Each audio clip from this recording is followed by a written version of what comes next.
International Grandmaster Ron W. Henley with another online chesslessons.net exclusive. So, over the last few years, came out with 2-volume set on the Dzindzi Indian, several videos that are available at onlinechesslessons.net to download. And the question is, haven't really seen anyone come out with a refutation yet.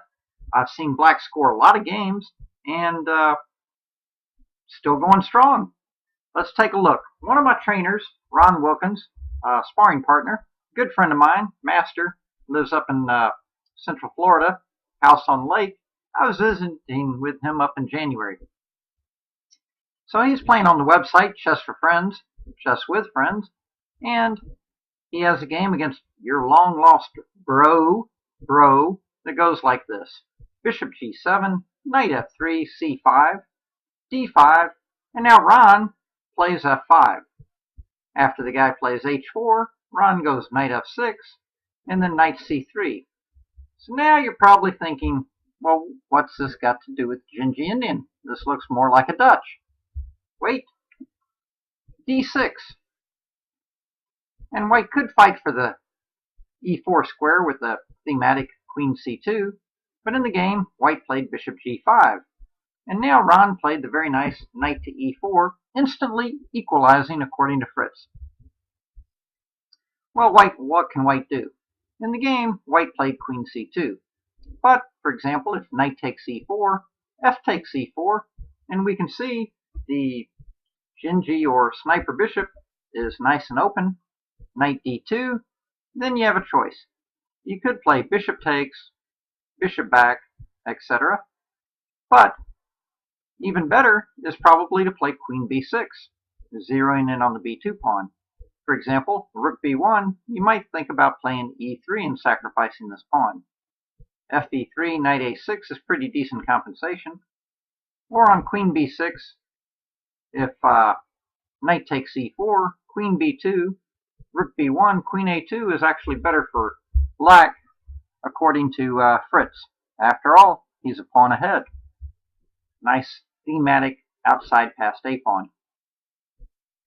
So on knight e4, very nice heads-up play, opening the diagonal triangle, hopefully. White played queen c2. And now, of course, my friend Ron could simply play queen a5.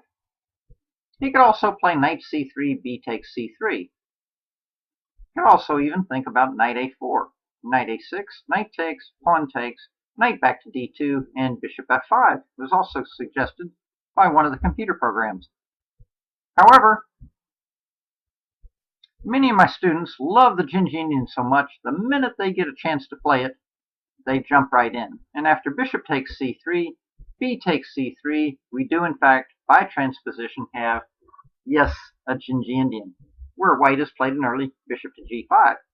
However, now Ron gives the bishop the boot, and after bishop back to d2, note that bishop e3, queen a5, rook c1, knight d7, knight d2, knight e5, knight takes, pawn takes, queen takes, bishop f5, queen f4, and then Fritz gives the very nice h5, followed by queen takes a2 with a pretty good game for black.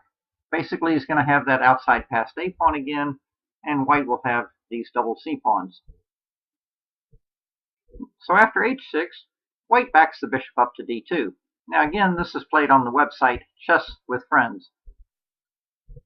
Knight d7, e3, and as we've commented many times on the Dzindzi Indian, look what e3 does to this poor bishop. Boxed, I tell you. So white buries his bishop on d2. The better idea would have been to play queen c1, at least try and line this battery up and see if you can get some kind of commitment out of black. Interesting idea there would be knight, bishop, and then knight g4. Bishop back to e3, pawn sack, bishop takes, and knight takes, with a lot of squares as compensation for the sacrificed pawn. For example, e5 takes, bishop takes, e3, bishop f5, and queen a5. Tremendous play for black. He's ready to castle queenside. The white king is stuck in the middle. This could ends not so well for the first player. Can't take with a queen because a queen takes c3. If you take with a bishop, knight to e4 might be pretty unpleasant, followed by castles queenside. So after e3, not very dynamic, Ron simply reinforces the knight on e4, and after bishop d3, plays the thematic e5 break, establishing the pawn duo on e5 and f5. White captures on e4, but note, pawn takes in passant, bishop takes, and then maneuvers like queen up, queen over, and the pawn on c4 could become very, very weak. Another move is to play queen up and then relocate this bishop to c6, where it really supports this knight on e4. Saw that early on in volume 1 of the Dzindzi Indian, I believe. So after e5, white tries to capture on e4, and after knight takes, plays h5 on the king side. But after g5, we can see black has very nice pawns. Rook b1, and then b6. So after b6, we can see black has managed to erect a dark squared barricade, keep this bishop in. Beautiful pawn structure for black. We can also take a look at the white pawn structure. Two pawns blocking him in, pawns on h5 and c4, potential targets for this guy here, bishop a6 at some moment, or some kind of attack on this pawn. Complete difference in the two pawn structures. Solid like a rock, loose as a goose.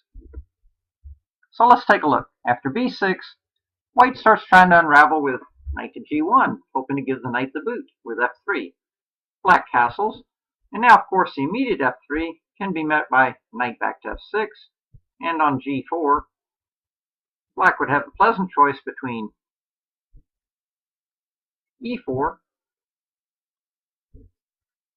fe4, fe4, and bishop takes g4, and queen e7. Black's obviously in total control.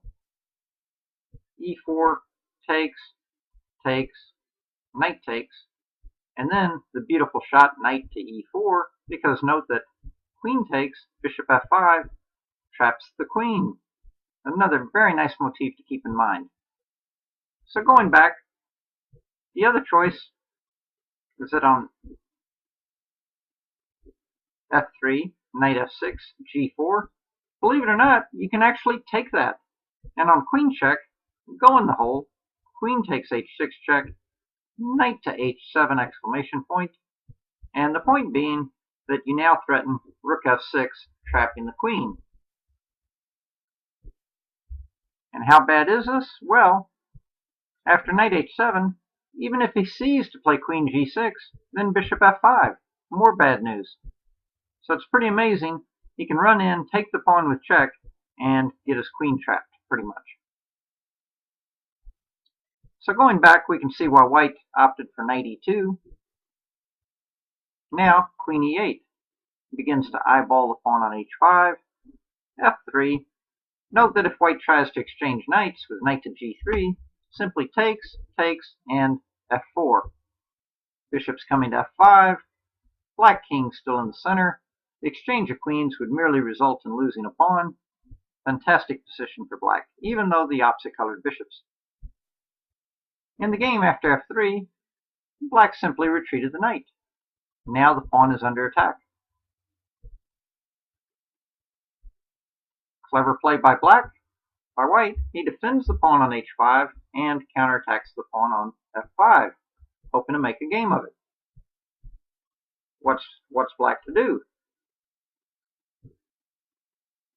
In the game, he plays f4, but e4 might allow f4. But f4 is actually a very, very strong move, hitting the knight. And the knight comes on in. Note that other moves like knight e4, for example, simply knight takes. F takes. Again, queen e4, bishop f5, queen trap we've already seen.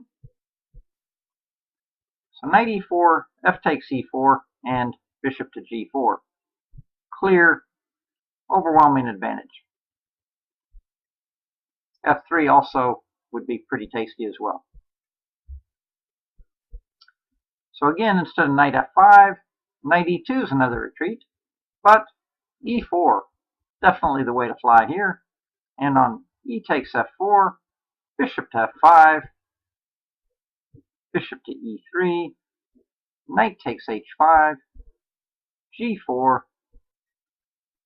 e takes f3, unleashing everything down the middle of the board, g takes f5, queen takes e3, rook h5, rook at a to e8, and we can see one side is spread around the edges, one side is centralized. For example, rook b2, queen g1 check, king d2, rook e2 check, king d3, and queen e3 mate. Very typical example of one team being totally organized here and the other one being spread around the edges. So after the critical f4, white tried to invade with knight to f5. Bishop takes f5. Now again, we would only give up a bishop, a tremendous bishop like that, for a knight if we have a tactical follow-up in mind. After queen takes f5, f takes e3, of course, threatens the bishop with check, bishop takes, and then knight takes on d5. Discovered attack on the queen, and the knight attacks the bishop. Queen back to d3, and now, of course, you could play knight takes e3, queen takes e3, rook f4 with a tremendous edge in the major piece ending. For example, queen d3, queen e6, queen d5, trade, and rook at a to f8. Obviously, black is a very solid pawn up and has the initiative. However, after queen d3, Ron played very nice with a firm grip on the initiative. He brought his knight back to f6. Still in no rush to trade this knight for that bishop. But the main thrust is that he wants to ram in with e4.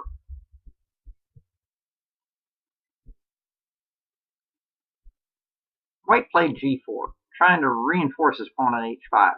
Very important to note that the pawn on d6 is rather poisonous because rook d8, queen c7, and rook f7, yet again, trapping the white queen. Notice that instead of g4, trading queens only makes matters worse because after queen takes, king g7, rook d1, rook at a to d8, followed by king g6, black will basically be two solid pawns ahead with a completely winning game. So going back to the game, white played g4. But after e4, white studied the position for a little while and resigned. Why? Basically, his position is about to get splattered or shattered. After e4, f takes e4, knight takes g4, threatening rook to f3, pinning the bishop. King e2. Note that rook b2, king g7 is quite strong. But after king e2, king g7, queen takes d6, queen takes e4, queen g6 check, trying to trade queens, queen takes, pawn takes, and rook at a to e8. Rook h3, and then rook f2 check. The point of this bishop being pinned. Sample variation would be king d3, and then you get the knight doing the windmill effect. Check, check. And with a 4-pawn advantage in the rook ending, pretty easy for black. Going back to e4, queen takes d6, also fails to rook d8, queen back to g3, and e takes f3. Queen takes f3, knight takes on g4, and again, we can see all of the black pieces totally ramming it down the center. We can see the white pieces kind of about the edge, the white king still stuck in the middle. Queen g4, queen check, queen interposes, check, and mate. So what can we say about this game? Well, of course, white by transposition kind of got sucked into a version here of the after queen c2, bishop takes c3, b takes c3. Black had a pretty tasty version of the Dzindzi Indian. h6, bishop d2, knight d7, and then e3. In this position, white has already boxed him